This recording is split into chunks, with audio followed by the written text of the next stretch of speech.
Just so we're clear, Chloe leaned forward, her voice oozing with syrupy condescension. You were never really part of the inheritance plan. Her words landed like a sucker punch, and suddenly, the roast chicken I'd spent hours preparing, Margaret's favorite, sat like a brick in my stomach.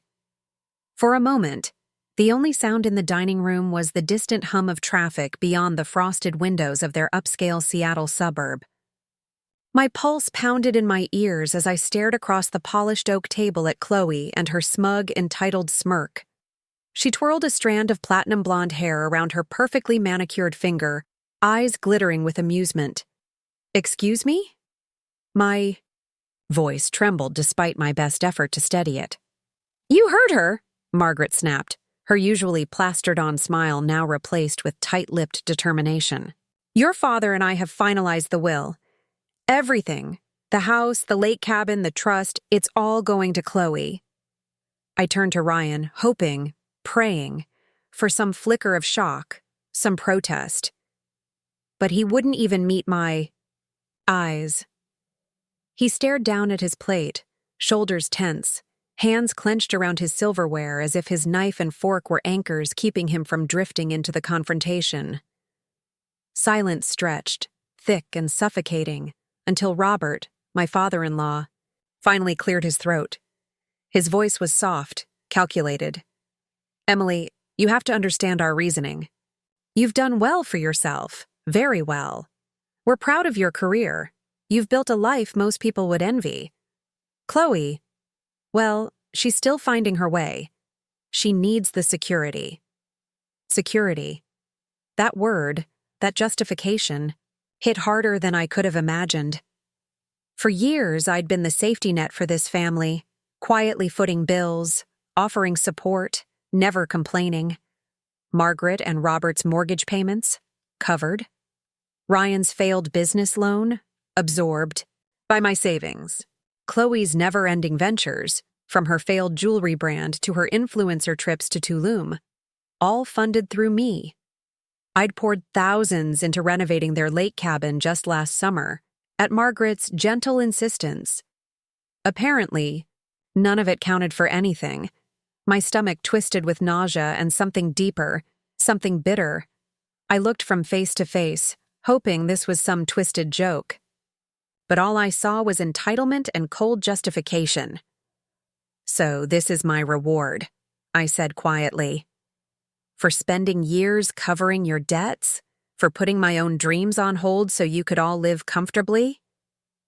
Margaret rolled her eyes, scoffing, as if I were being ridiculous. "This is exactly why we didn't want to tell you. You always make it about money, Emily. It's never about family with you." My jaw clenched, heat rushing to my cheeks as anger warred with disbelief. "It's always been about family for me," I snapped.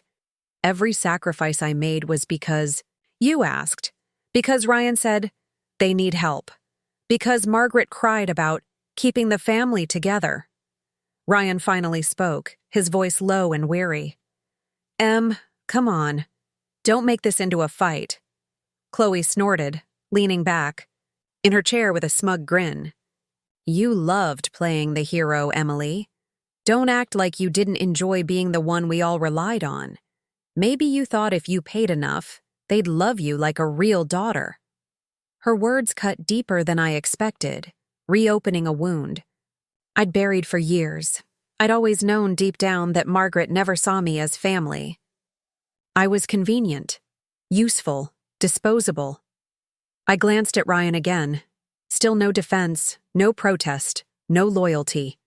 His silence was louder than anything Chloe or Margaret had said. I stood up abruptly, my chair scraping harshly against the hardwood.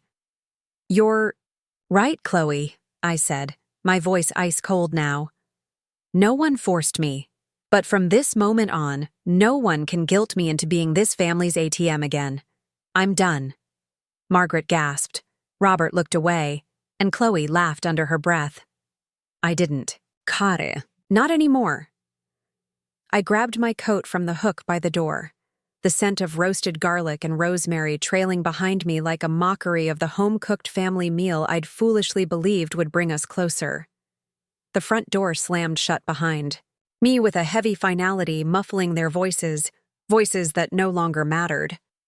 The cold Seattle air hit me like a splash of ice water, cutting through the fog of betrayal clouding my thoughts. My hands trembled as I slid into my car and slammed the door, the steering wheel cool beneath my palms. Tears blurred my vision. As I drove back downtown, headlights streaking across the wet pavement like ghostly reminders of the night I'd just endured. I had spent years believing I was part of something, that my sacrifices were building a future with people who valued me, but tonight they'd shown me the truth. I wasn't family. I was a resource. A means to their comfort. Nothing more. Back in my apartment, I poured myself a generous glass of wine, the expensive one I'd been saving for a celebration. Somehow, tonight's bitter lesson seemed worth uncorking it.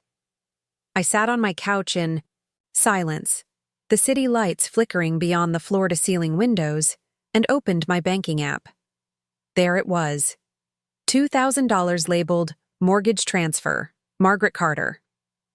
Another $500 for Utilities, Carter Home. I stared at them for a long moment before canceling them both with a simple tap. As the confirmations appeared, a strange, quiet sense of power surged through me. Fragile, but real. For the first time in years, I wasn't their lifeline. I wasn't their safety net. I was free. Back in my apartment, the silence felt deafening. The city lights outside flickered like distant stars, oblivious to the chaos that had just torn through my world. I sat there for a long time, glass of wine in hand, staring at nothing, letting the weight of the evening settle over me like a heavy fog. I wanted to believe this was a bad dream, that I'd wake up and laugh about it, maybe even forgive them, like I always did. But this time was different. Something inside me had cracked, not just from the betrayal, but from the realization that I had let it happen, over and over again. Before I continue this story, I want to take a moment to connect with you, my amazing viewers who have been with me through every twist and turn. Where are you watching from? Drop your country's flag in the comments below. I love seeing how far this community reaches. And hey, I know some of you might be watching this alone, maybe late at night, just you and the screen. So let me remind you of this. Wherever you are not alone. Because right now, at this moment, I'm here with you, telling this story. For you. Now let's get back to it. The next morning, I woke up to find 12 missed calls, all from Ryan. My stomach tightened as I stared at the screen, debating whether I should listen to his voicemails. I already knew what he would say, apologies laced with excuses, explanations that didn't change anything. I let the phone ring again, this time Margaret's name flashing on the screen. Decline. Then Chloe, I didn't even hesitate. Decline. The following days blurred together in a haze of calls, texts, and voicemails, each one angrier than the last. You're overreacting. You're being selfish. You're tearing the family apart. Funny how suddenly I was the villain, after years of carrying them. After everything I had done, it all boiled down to this. I had stopped paying, and that to them was unforgivable.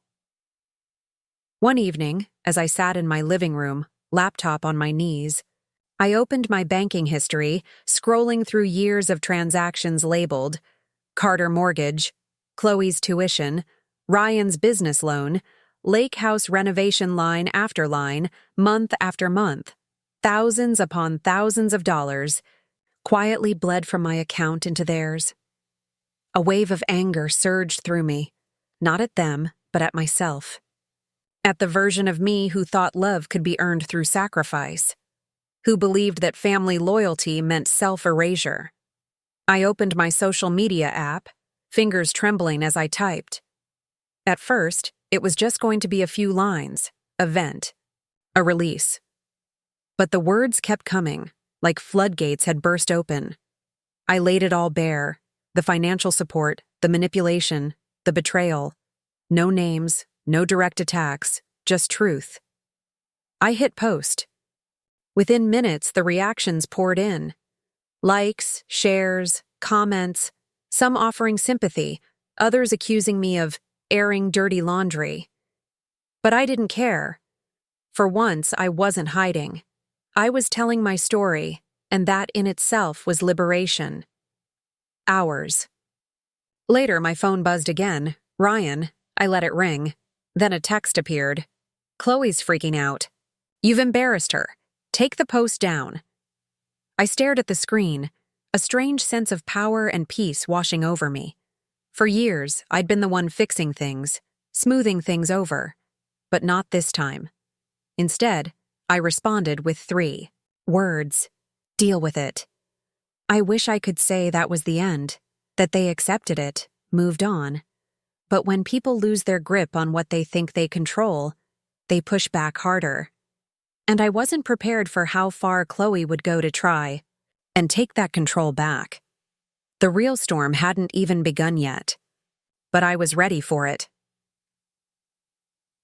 The storm arrived 3 days later. It was late on a Friday evening when I returned from a client meeting in San Diego. I was tired, physically and emotionally drained, but relieved to be home, ready to curl up on my couch and try to reclaim some semblance of normal. As I stepped out of the elevator and into the hallway of my apartment building, a strange chemical smell hit me.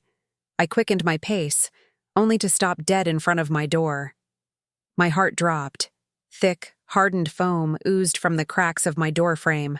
Spray foam insulation, forcefully injected into every crevice, completely sealing the door shut. It looked like some grotesque fungus had overtaken my home. My stomach twisted with disbelief and then rapidly curdled into fury. I stood frozen for a moment, trying to process what I was seeing. Then I reached out and touched it. Solid. Dried. Whoever did this had made sure I wouldn't be able to get inside without serious effort. It didn't take me long to figure out who was behind it. I didn't even need proof yet. Chloe's face was already in my mind, laughing, satisfied, believing she'd won. It was exactly her style, petty, cruel, and cowardly. Anger surged through me like electricity, jolting me into motion. I called building security and management, who arrived with wide eyes and apologies, but no solutions. A locksmith was summoned, and while we waited, I did what I should have done days ago. I opened my laptop and pulled up the footage from my hallway security camera. There she was. Chloe. Hoodie pulled up, baseball cap low over her face, but her walk, her frame, even the way she moved, undeniable. I watched, jaw clenched, as she methodically worked, spraying foam with glee, then stepping back to admire her handiwork like it was some twisted piece of art. She looked proud of herself. I saved the footage, my hands trembling, not with fear, but with purpose. The locksmith arrived, chipping away at the foam, shaking his head the whole time.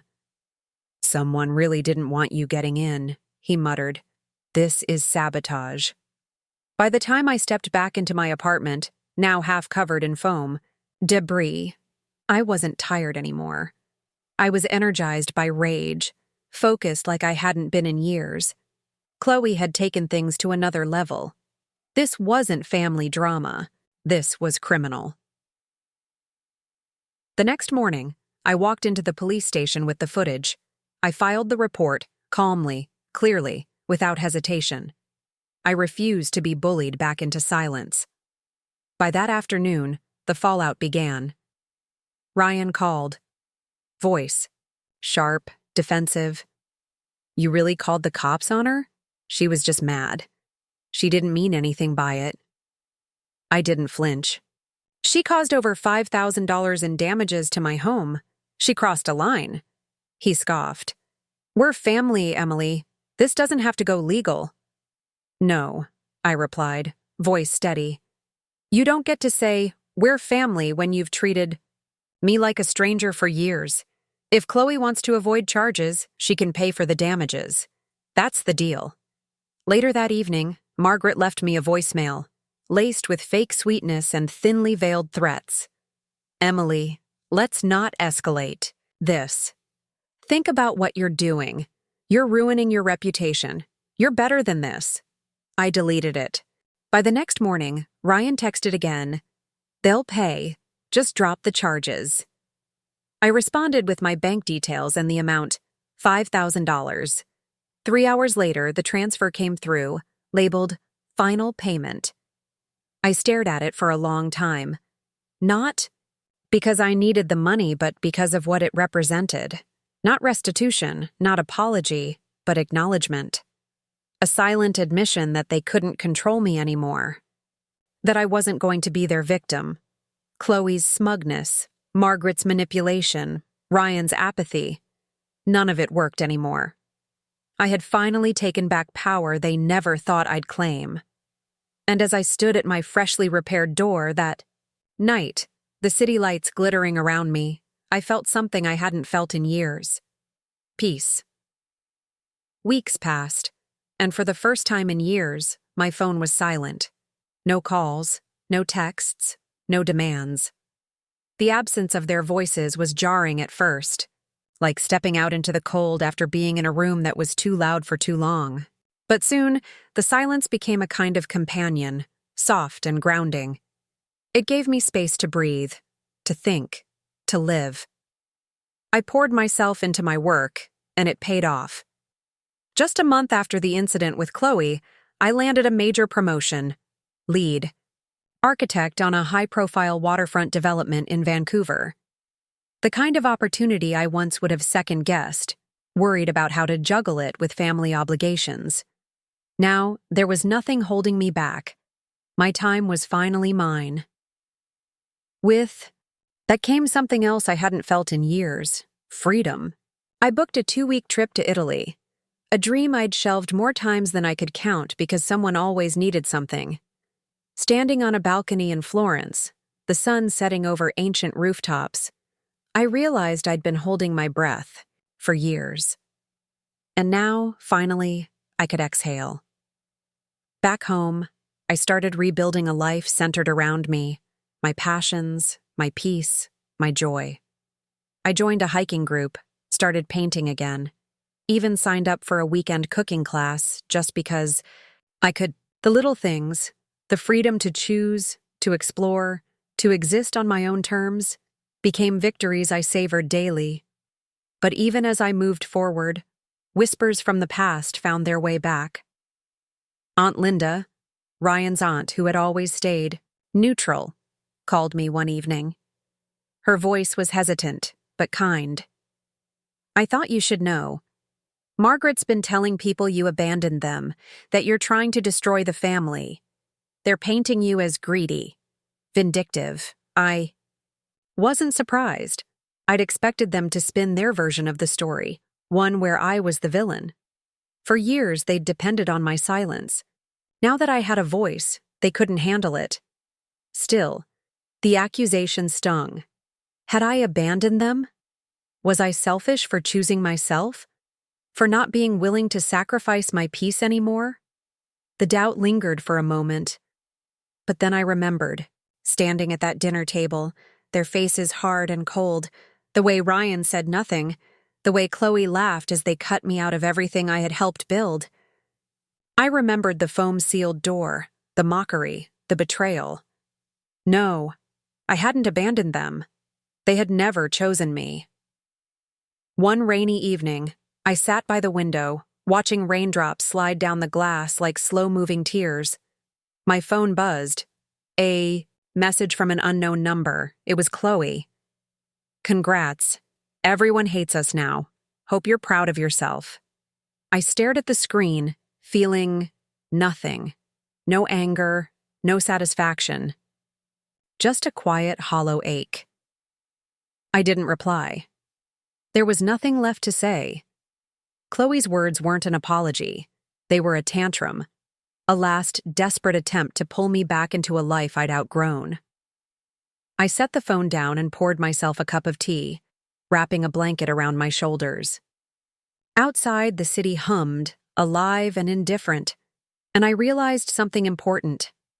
I didn't need their validation anymore, their acceptance, their approval. What I needed, I had finally given to myself. Months passed, and the sharp sting of betrayal dulled, replaced by something softer, more resilient. I wasn't healed, not completely. Scars don't vanish, but they do remind us of what we've survived. And I had survived. On Christmas Eve, while they likely gathered in the house I'd helped pay for, pretending I never existed, I hosted a small dinner with close friends. People who valued me, not for what I could give, but for who I was. We laughed, shared stories, clinked glasses, and for the first time in years, I felt at home. Not in a place, but in my own life.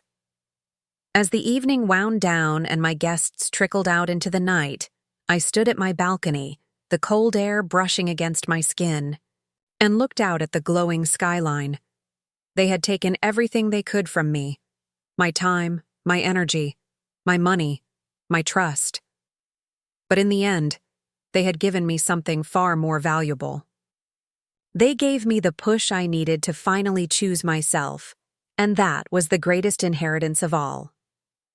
This story carries a powerful message. Sometimes betrayal isn't the end, it's the beginning of freedom. When you stop sacrificing yourself for people who only take, you make space to reclaim your self-worth, your peace, and your life.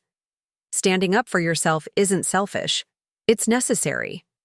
What do you think about this story? Comment the number, 2 if you liked it, or 7 if you didn't. I really want to hear your honest thoughts. And if this story resonated with you in any way, hit that like button and subscribe so you don't miss the next one. Thank you for being here. I'll see you in the next video.